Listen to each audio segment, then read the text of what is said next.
عروہ بن زبیر نے بیان کیا کہ نبی کریم صلی اللہ علیہ وسلم اور ابو بکر رضی اللہ عنہ کے بعد عبداللہ بن زبیر رضی اللہ عنہ سے عائشہ رضی اللہ عنہا کو سب سے زیادہ محبت تھی۔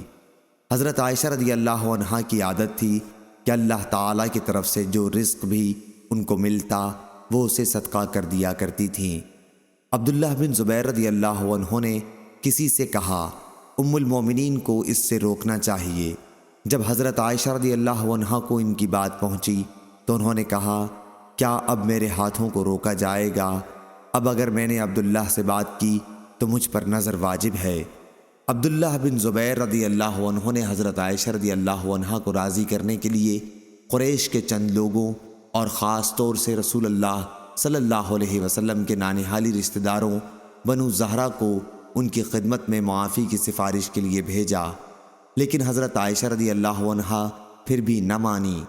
اس پر بنو زہرہ نے، جو رسول اللہ صلی اللہ علیہ وسلم کے ماموں ہوتے تھے، اور ان میں عبد الرحمن بن اسود بن عبد یغوث اور مسور بن مخرمہ رضی اللہ عنہ بھی تھے، عبداللہ بن زبیر رضی اللہ عنہ سے کہا کہ جب ہم ان کی اجازت سے وہاں جا بیٹھیں تو تم ایک ہی دفعہ آن کر پردے میں گھس جاؤ۔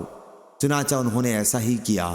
جب حضرت عائشہ رضی اللہ عنہا خوش ہو گئیں تو انہوں نے ان کی خدمت میں 10 غلام آزاد کرانے کے لیے بطور کفارہ قسم بھیجے، اور ام المومنین نے انہیں آزاد کر دیا۔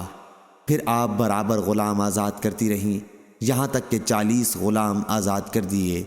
پھر انہوں نے کہا کاش میں نے جس وقت قسم کھائی تھی، منت مانی تھی، تو میں کوئی خاص بیان کر دیتی جس کو کر کے میں فارغ ہو جاتی۔